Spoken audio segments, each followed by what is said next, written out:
Welcome to the Noir Signal. I just finished reviewing today's episode, and I have to be honest, this one actually messed me up. You were about to hear The House in Cypress Canyon, and let me tell you, the hype is real. I listened to this with headphones on, and when I heard that sound from the closet, I legit got goosebumps. People call this the single scariest radio drama ever made, and after today, you're gonna see why. I don't want to spoil the ending, but seriously, keep your lights on for this one. Let's get into it. And now, Roma Wines, R-O-M-A, Roma Wines present Suspense. Tonight, Roma Wines bring you Robert Taylor in The House in Cypress Canyon, a suspense play produced, edited, and directed for Roma Wines by William Spear. Suspense, radio's outstanding theater of thrills, is presented for your enjoyment by Roma Wines. That's R-O-M-A, Roma Wines. Those better-tasting California wines enjoyed by more Americans than any other wine. For friendly entertaining, for delightful dining. Yes, right now, a glassful would be very pleasant, as Roma Wines bring you Robert Taylor, star of Metro-Goldwyn-Mayer's Undercurrent, in a remarkable tale of suspense.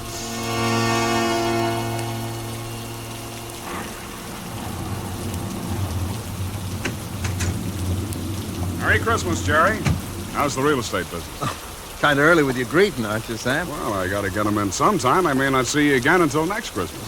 This real estate racket gets any crazy, I'll be dead by next Christmas. I'm glad you could get up here, though, Sam. What's on your mind, Jerry? You'll probably shoot me when you hear it, Sam, because I'm probably nuts. But doggone it, you're a detective and you're my pal, and I just had to tell somebody. Well, you sound like it's serious. That's just it. I don't know what it is, Sam, but... Now listen, you know we're agents for a group of houses up in Cypress Canyon. Those places that were started before the war, never got finished. Oh, yeah. All I got in were the foundations, just concrete and a couple of beams. Well, they've been finished now. In fact, I'm putting up the for rent on the last of them today. What do you want? Police protection from the mob? Yeah.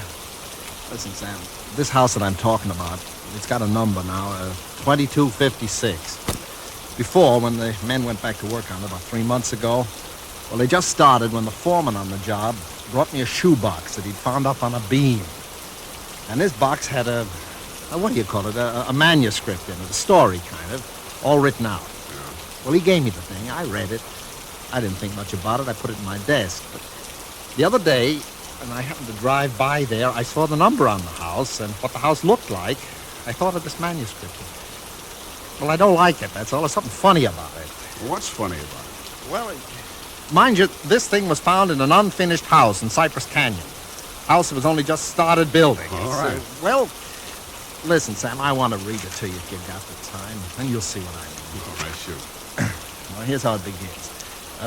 To whom it may concern, my reasons for setting down on paper what follows here will be abundantly clear to anyone into whose possession it may fall. First, let me say that I'm a very ordinary person. My name is James A. Woods. I'm 35 years old. By profession, a chemical engineer. My wife, Ellen, was a school teacher when I met and married her in Indiana 7 years ago. There's nothing in the past life of either one of us to suggest remotely any cause or reason for the dreadful thing that has invaded our lives. Our married life has been in no way different from that of millions of other average, reasonably happy, and congenial families. 3 months ago, I was ordered by my firm to take charge of a rather minor project in Los Angeles, Hollywood to be exact. The order was a sudden one. There'd been no time to secure accommodations, and conditions being what they are, the inevitable result was that until day before yesterday, we'd been living in the cramped quarters of one of those characteristic California motels. Needless to say, most of our spare time had been devoted to a search for something more permanent and comfortable, but the fruits of these efforts had been financially and in every other way a geometrical progression of discouragement. Until last Saturday afternoon, only 4 days before Christmas. We were driving into town on our way to a movie when Ellen saw it. Jim, look. What? That sign in front of that real estate office. Oh, no. But don't you see what it says? For rent, furnished, 2-bedroom house, close in, immediate occupancy. Yeah, uh-huh. Aren't you going to stop? Oh, Ellen, you know a sign like that. It mean right out in plain sight in front of a real estate Oh, office. yeah, but Jim... Either they want $600 a month. We'll never know until we And ask. if it's any good at all, there are probably 50 people fighting for it right back there now. Well, honey, there's no harm in trying. Now, is there? You really want to go back? Oh, it's probably foolish, but what can we lose? Okay. Oh, darling, come on, cheer up. How do you know? Maybe our luck's changed. Maybe fate's going to give us a nice new house for a Christmas present.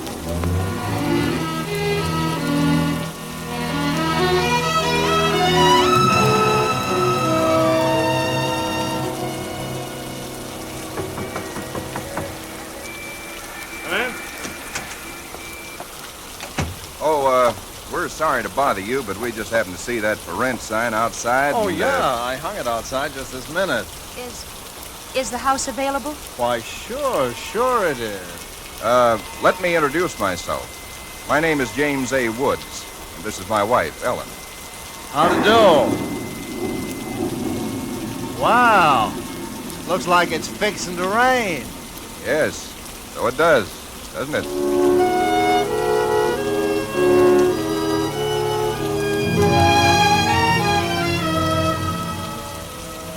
Well, it was one of those things. The real estate agent had just been authorized to rent the place by mail that morning, and he'd hardly had time to look at it himself and put up his sign when we drove up.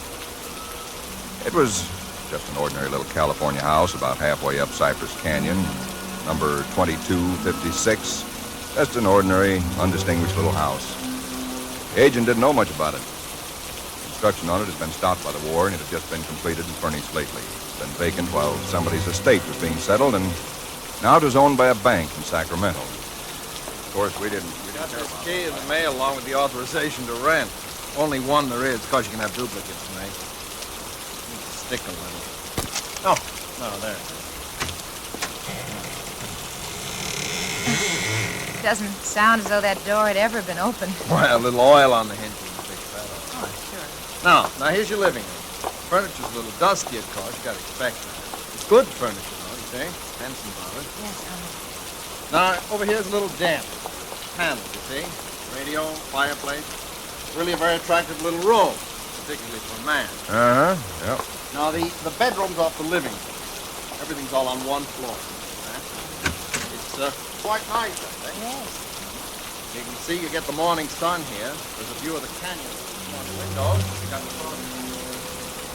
That's about all there was to it. It wasn't the best place in the world. It was small and badly built, but what would you have done? We took it with as little inspection as that. It was the Saturday before Christmas.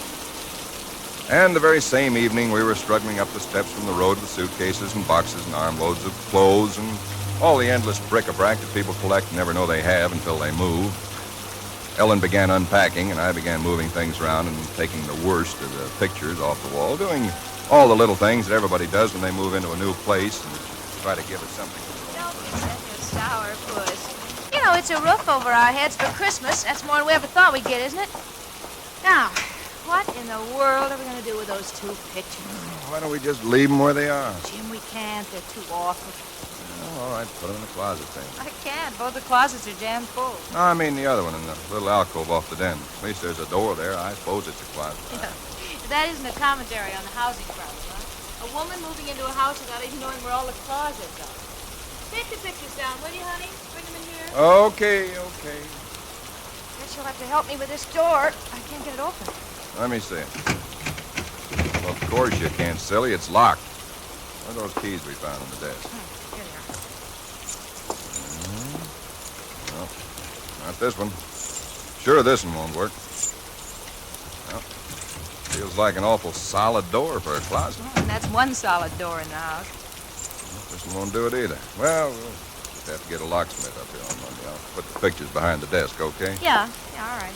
Jim, if you could just help me move this armchair, huh? Oh, Ellen, will you let it go until tomorrow? You know what time it is? Oh, but honey, I'd like to get the place looking just a Yeah, little but it's bit. almost midnight. In fact, it's exactly... What was that?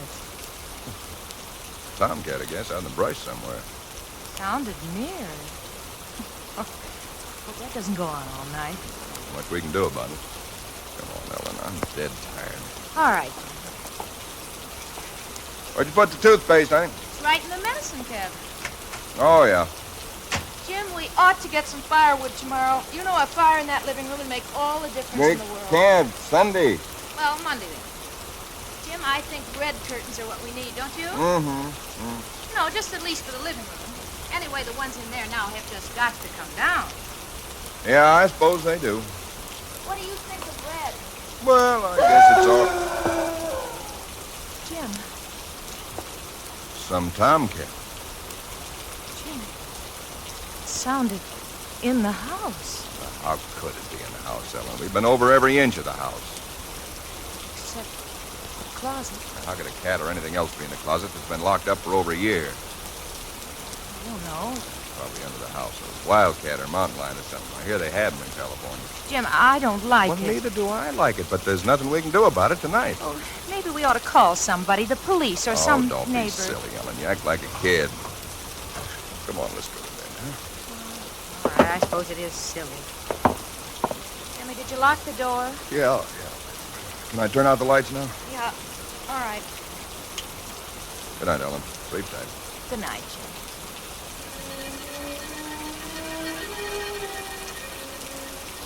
I don't know what time it was, perhaps an hour, or perhaps only a half hour later.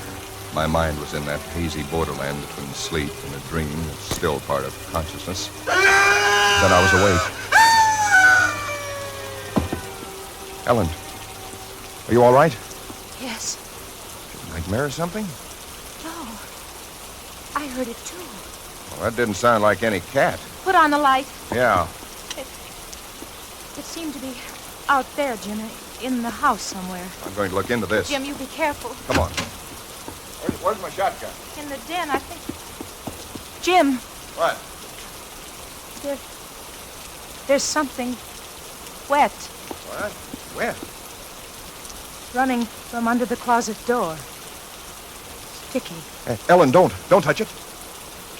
I had to. Jim, it's blood.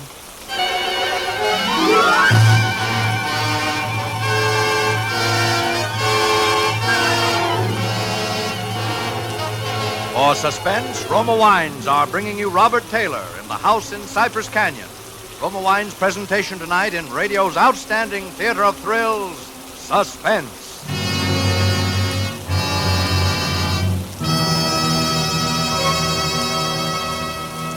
Between the acts of Suspense, this is Ken Niles for Roma Wine.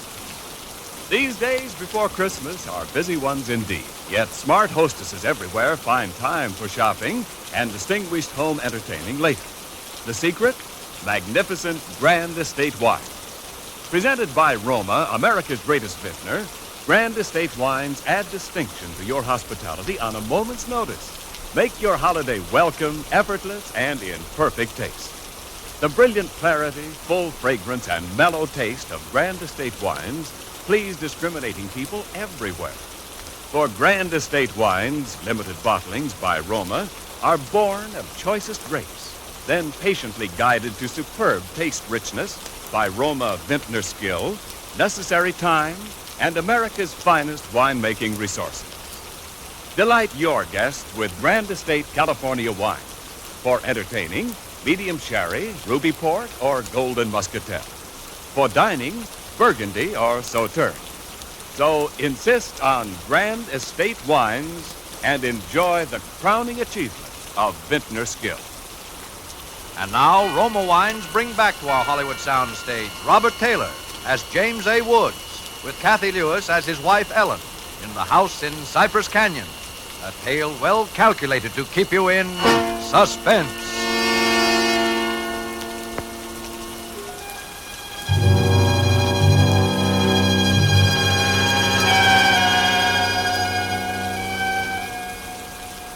It cannot be too difficult to understand from the foregoing why I've taken the pains to set down in writing the events related here. To find in one's newly rented house a closet which cannot be opened is in itself certainly no great cause for alarm. But to be awakened in the stillness of the night by unearthly cries within that house, to find oozing from under that closet door something that is unquestionably blood, that's another matter. Perhaps others might have been braver than we.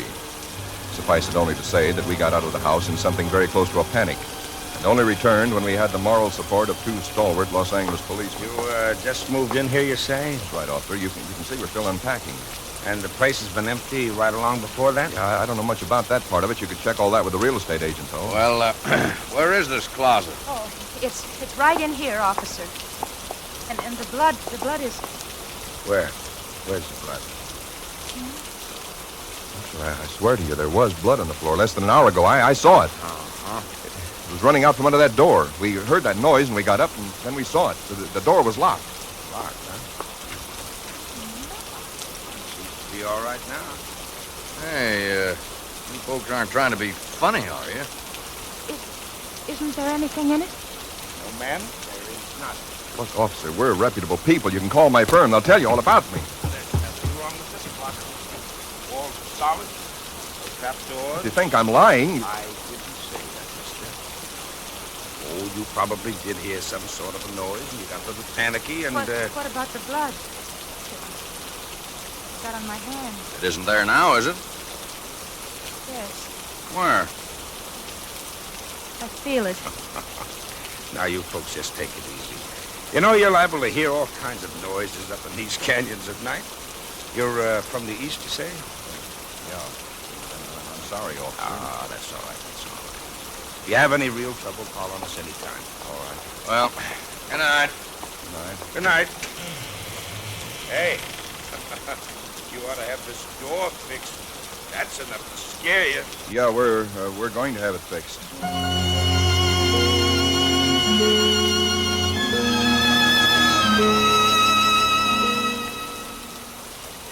We didn't say much about it after that. There wasn't much that could be said. The next day, I went down to a lot and bought a little Christmas tree and some trimmings, and we tried to pretend we were cheerful, but there was an uneasiness between us that had never been there before. Ellen seemed tired and listless. Several times during the day, I noticed her washing her hands with a brush, scrubbing the one that had touched the blood. That night, we each took a sleeping pill and went to bed.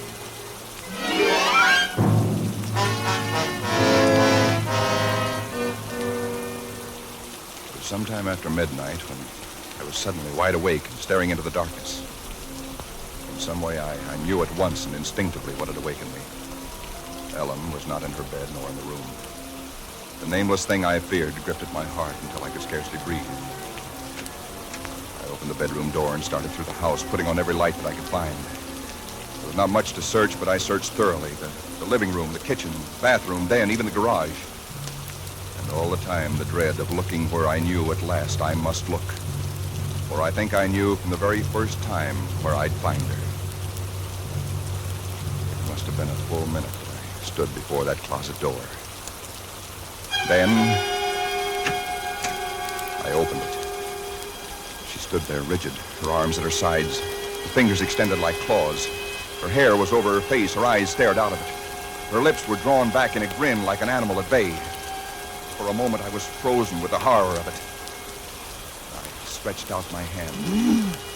Very deliberately, she turned her head and sunk her teeth until they met into the flesh of my forearm. I'd raised my hand to strike at her, but already she'd relaxed her hold and gone utterly limp. She would have fallen unless I'd caught her. I carried her into the bedroom and laid her on the bed. Strangely, at that moment, my only thought was how I might revive her. Until I saw that it was not a faint, but a sleep that she'd fallen into. A sleep as deep and heavy as though she'd been drugged. And so I left her. But for me, that night, there was no sleep.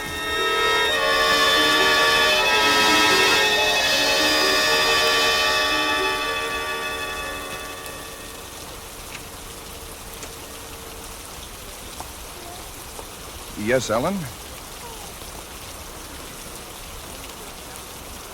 Oh, I got a little restless. Let's make some coffee. Oh, I had the most wonderful sleep. And I feel so rested. Do you? Jim. What? What's the matter with your arm? Oh, I just heard it. Oh, honey, it's terribly swollen. Let me see it. No, it's all right, Ellen. Oh, it isn't all right. You've got to see Dr. Wesley right away. Sure, I will. No, I now will. you promise me, Jim, that you'll go the first thing this morning. How'd it happen? Why, there was a dog. Dog? Yeah, I heard him trying to chew through the screen door. I went out to chase him away, and he bit me. And there was all that racket, and I didn't even wake up? No, Ellen, you didn't even wake up.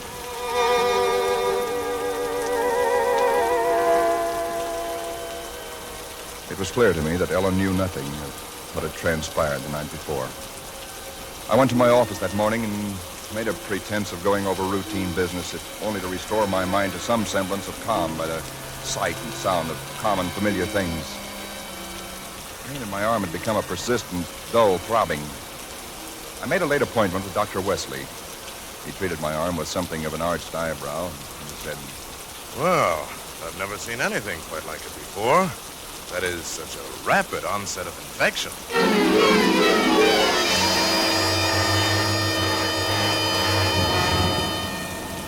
It was dark when I left his office. I hadn't realized it was so late. Driving home, my car seemed sluggish until I saw the needle on the dashboard and realized that I was pushing it to the utmost of its speed. That I was racing home to prevent something before it was too late, before the darkness had conspired against me. For somehow I already knew with certainty that it was the darkness and the night that I had to fear. The curves of the canyon seemed endless. And then the cold fear leaped up inside me. My house, too, was dark. I went slowly up the stone steps in the road, looking, praying for some sign of light or light. There was none. The house was empty. Ellen was gone. I looked with the same self-torturing thoroughness, and in that closet first of all, knowing as I did so that it was hopeless. So, alone in that empty house, I waited, powerless, helpless now, deadened in thought and will, empty as the house itself, save only for the overwhelming sense of a terrible foreboding. Sometime in the early hours of the morning, I snapped on the radio, shortwave. Why, surely a minor question now. I only know that I did. And then I heard it. Car 58, car 58, go to Laurel Canyon, the 4000 block. Report that a man has been injured or attacked. Condition thought to be critical. Ambulance will follow. That is all. I was there almost before the police, edging my way through the little crowd, staring down at the man lying there in his white uniform under the streetlight. Yeah, the milkman, poor guy. I heard him scream, but when I got here, he was just like this. There's nothing on it. Stand back. Please stand back. Well, you again. I heard it on the radio. I lived just down the road. Yeah, I remember. What happened? Well, take a look. Maybe you can tell us. He was dead. And he was lying on his back. And his throat had been torn out, as though by the fangs of some wild animal.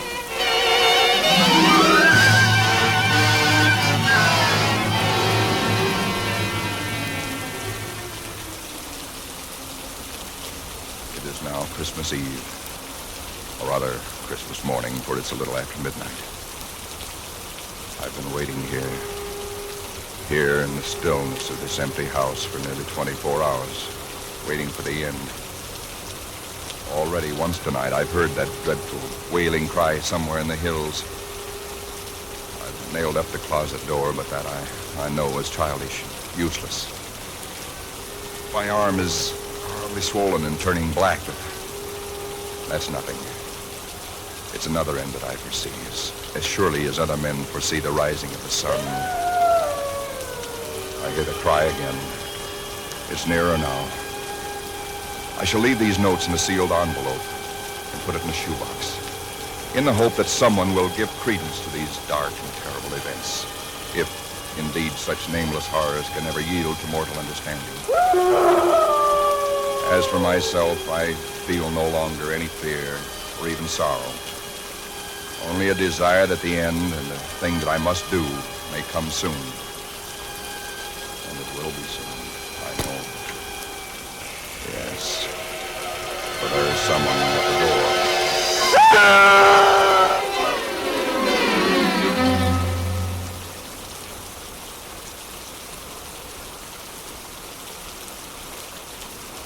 That's the door. What do you make of it, Sam? Quite a yarn. But what of it? That's what I thought. Now listen, that's not quite all of it. Clip to it's a newspaper clip. Listen. Hollywood, December the 26th. Police reported what was apparently a case of murder and suicide in Cypress Canyon sometime in the early hours of the morning. The victims were James A. Woods, a chemical engineer, and his wife, Ellen. Preliminary investigation indicates that Mrs. Woods was killed by the blast of a shotgun in the hands of a husband who then turned the weapon upon himself. That she fought desperately for her life, however, was evidenced by the disorder of the room and the severe lacerations inflicted upon her husband about the neck and arms. This is the second tragedy to be reported in Cypress Canyon within 24 hours, the other being the unexplained death of Frank Polanski, a milkman. Well, no such murders or whatever they were ever occurred, if that's what's worrying. Clipping. Those things printed up, you know. No, it's not that, Sam. That story was found in an unfinished house in Cypress Canyon. No number, no nothing, just a framework. Now that house is finished. When I drove by it today, well, that's what stopped me, Sam, because it all fits. Now that it's finished, it is the house in the story, the same construction, the same vines and creepers on the lawn, even the same number. So what, a guy who knows roughly what this house is going to be like writes a yarn and loses it or something? Did he know the place was going to be listed for rental today, the Saturday before Christmas? Jerry, coincidence. Two bits you find the guy next door is a ghost story writer or something, and he's been wondering for a year what happened to that thing he wrote. Okay, coincidence. Well, I'm sorry I bothered you, Sam. Don't be silly. I liked it. It's a good yarn. That the for rent sign you were talking about? Oh, yeah, I'm going to put it up outside now. Well, so long, Jerry, and Merry Christmas again. Well, thanks, Sam. I guess I was kind of silly, all right. Listen, when a guy named, whatever it is, Woods, with a wife named Ellen comes in to rent that place from you, then you can start worrying. Yeah. Well, so long, Sam. So long, Jerry. Come in. Oh, we're sorry to bother you, but we just happened to see that for rent sign outside. Yeah, I hung it out just this minute. Is the house available? Oh, sure it is. Let me introduce myself. My name is James A. Woods, and this is my wife, Ellen. How do? Wow. Looks like it's fixing to... Yes, it does, doesn't it?